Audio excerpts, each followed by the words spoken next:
Hi Jordan, hopefully this works and it's not too blurry. My name's Lisa Gozzard and I was born with ONH.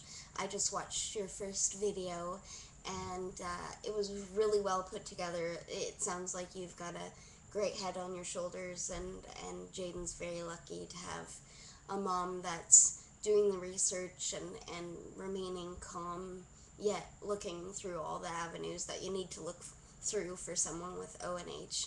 Um, as to the strabismus and patching, I had strabismus surgery when I was newly diagnosed when I was 4, way back in 1982.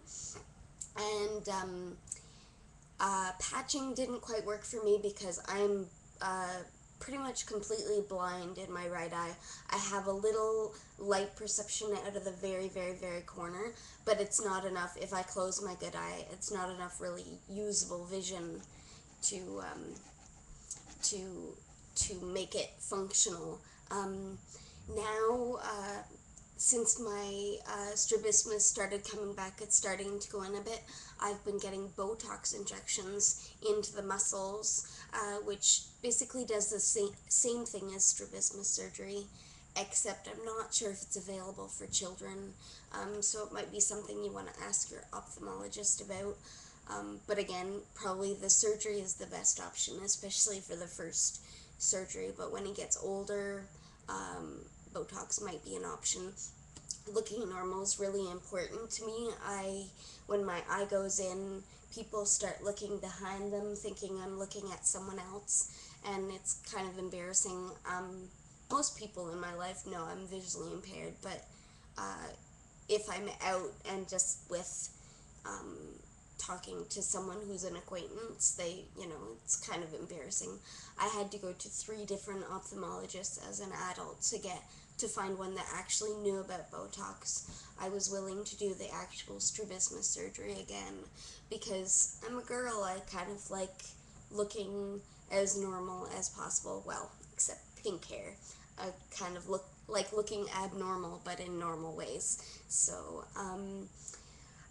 as to the developmental delays because of growth hormone deficiency, visual impairments can also cause developmental delays just with walking and, reaching for toys and crawling and stuff like that. It can sometimes be delayed because of vision and lack of depth perception. Um, the other thing, I have a little list. The other thing I wanted to mention about patching is they patching didn't work for me because I didn't have enough vision. Now with today's technology, they can actually take a picture of the optic nerve so you can see it.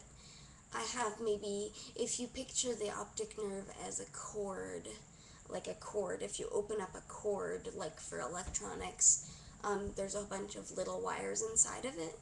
I have maybe a tenth of those wires are actually connected, or connected to my brain, so that's why my vision's so bad in that eye.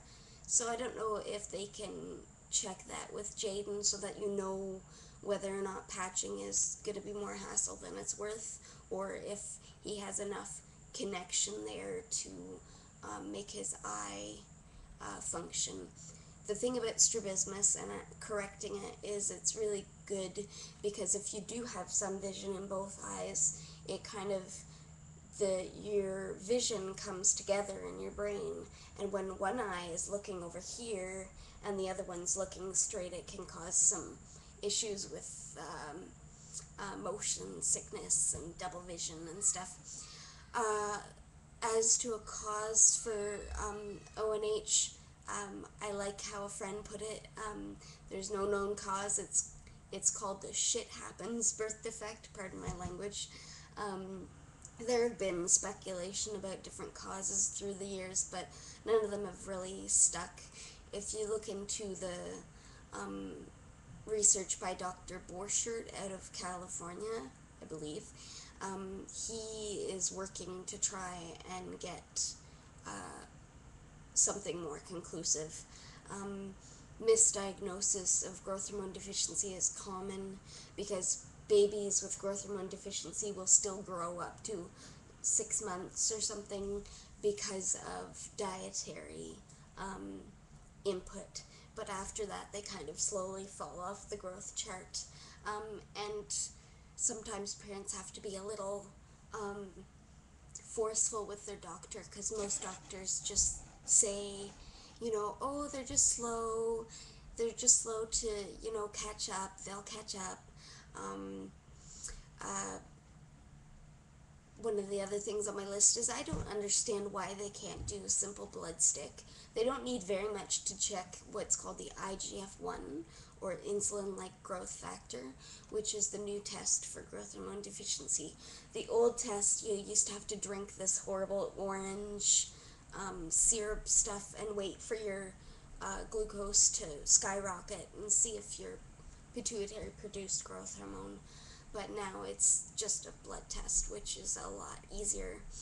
Sometimes you'll still have to do testing called triple bolus testing, which is where they inject you with sometimes with the hormones that your pituitary would make to see if your actual glands, like your thyroid and your adrenals, would produce, if your pituitary worked. Just, I don't know, that's something I had done, because sometimes every time you go to a different endocrinologist, you end up having to get tests done because they don't believe the results from the last endocrinologist, and they want it done at their clinic or lab.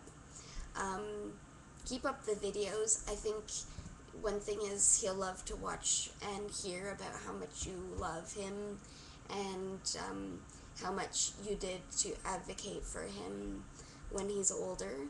And I'm sure your family and friends appreciate the updates, and it's a lot easier to put a video on YouTube than it is to tell each person individually. Now, there is also a site called caringbridge.org where you can do like blog post updates. But I personally like the video blogs because it's more personable. You get to see people's stares behind them, It's fun like that. Growing up with growth hormone deficiency, I think the thing my parents did was they taught me early on to climb on stuff to get what I need, which is something I don't need to do as much because I'm in an apartment that's kind of made for a little person, because I'm 4'10" and a bit. But definitely encouraging him to be independent and teaching him some skills that you might not necessarily teach another child, like getting up on counters, and stuff like that is gonna be, part of life. And it was also fun getting away with stuff that my other siblings couldn't.